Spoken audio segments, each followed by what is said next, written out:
और चलिए आपको सीधे लिए चलते हैं मध्य प्रदेश के मुख्यमंत्री डॉक्टर मोहन यादव क्या कुछ कह रहे हैं, सुनिए। स्वागत है मध्य प्रदेश की धरती पे, जोरदार अभिनंदन करें रानी दुर्गावती के इस पूरे कड़ी क्षेत्र वाले हमारे सारे किसान भाई बहन, माननीय मंत्री लोक निर्माण श्रीमान राकेश सिंह जी, माननीय मंत्री यदल सिंह जी, माननीय विधायक और वरिष्ठ नेता अजय सिंह जी, हमारे अजय वैष्णव जी, इस अवसर पर जगत बहादुर जी, हमारी राज्यसभा की माननीय सांसद वाल्मीकि बहन जी, यहाँ हमारे सांसद आशीष दुबे जी, हमारे माननीय विधायक अशोक रोहाणी जी और आप सब, ये एक एक करके सही बात है, जितनी अच्छी सरलता से आपने समझाया भाई साहब, हमको तो ऐसा लग रहा था कि अब और ये चलती रहे। हमारे लिए तो नर्मदा जी के भेड़ा घाट में डुबकियां लग रही थी, ऐसा लग रहा आनंद के साथ।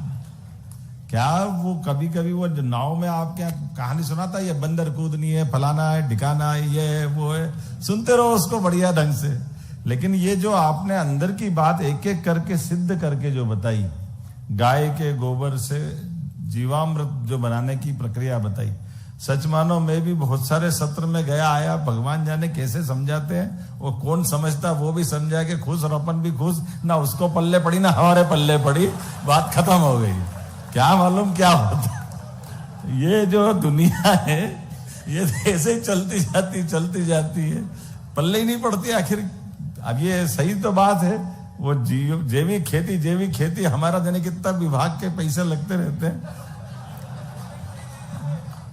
अब मैं बड़ा मुश्किल में पड़ जाऊंगा, मंत्रालय तो सब चलाना है, सरकार भी चलाना है, आप अंदर की बात अलग बता रहे हो, ये अलग संकट है। और ऐसा बता रहा हो कि दिल खोल के ही बता रहा हो कि मुख्यमंत्री भी कह रहा हाँ जो बता रही, ये समझने वाली बात है। लेकिन ये सही है कि जो सरलता से समझ में आ जाए, ये बिल्कुल। अब मैं आपकी बात को दूसरे ढंग से बताता हूं। ये जितने लोग सामने हम बात कर रहे हैं, मैं भी उसमें शामिल हूं। मैंने खुद ने भी खेती की है, तो मान के चलो माननीय महामहिम जी, हम में से किसी को ना यूरिया की थी, ना डीएपी की, ना कोई आदत ही नहीं थी। जबरदस्ती बुला के पकड़ के लाके ये डालना चाहिए तो ये हो जाएगा, ना ये हो जाएगा, पता नहीं क्या क्या हो जाएगा। ये जो चलाने वाले लोग थे, ये पश्चिम आधारित सोच के जो भी लोग थे, दुर्भाग्य से, जैसे हम सब जानते हैं कि हमको सबको मालूम है, आज डॉक्टर के पास जाओ तो वो कहता अरे जल गया, पानी डालना था, बहुत अच्छा हो गया। अरे सर पहले डालते थे, अरे कहाँ पानी डाल दिया तुमने, सब घाव बिगाड़ दिया, पहले बरनाल लगाओ, ये लगाओ, वो लगाओ, नहीं घाव बड़ा हो जाए, जब तक उनको मजा ही नहीं आता था। और आज की पहले पानी डालो, ये जो समय के साथ समझ में आ रही है, सच में जैसे नमस्कार का महत्व कोविड के बाद ही समझ में आया। जोरदार अभिनंदन करो हमारे लिए, आज ये उसी प्रकार का समय। भारतीय जो ज्ञान, भारतीय जो विधाएं, भारतीय गौमाताओं का महत्व, मैं केवल इतना ही बताना चाहूंगा माननीय आचार्य जी, कि हमने अपनी गौमाता के जो एक तरह से मध्य प्रदेश के लिए अभियान चलाया, और ये जैविक खेती के लिए भी कृषि मंत्री जी आप बैठे हैं, निश्चित रूप से ये जो गोपालन के लिए हमने प्रति गौशाला 20 की जगह 40 रुपए किया है, और गोपालन को बढ़ावा दे रहे हैं। हमने कहा कि जो दूध उत्पादन हमारा 9% देश में कंट्रीब्यूशन है, इसको 20% तक ले जाएंगे, और दूध उत्पादन से भी आय होती है, ऐसा नहीं कि दूध उत्पादन से आय नहीं होती है। एक जाने अनजाने पाप हो गया था पुराने समय में, हमारी सरकार में नहीं हुआ, पहले से ही हुआ, उसमें भैंस का दूध खरीदने के मजबूर करना है, गाय का दूध अवॉइड करना।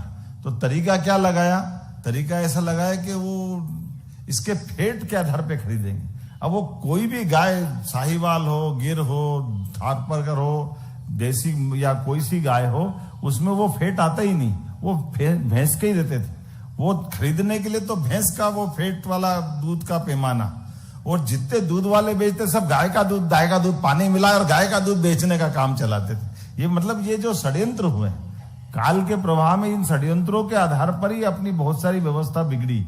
ये उसी षड्यंत्र का हिस्सा था जिसके माध्यम से रासायनिक केमिकल खादों को बढ़ावा देना, खेती को मजबूर कर देना, हमारी गोवंश को अवॉइड करवाना।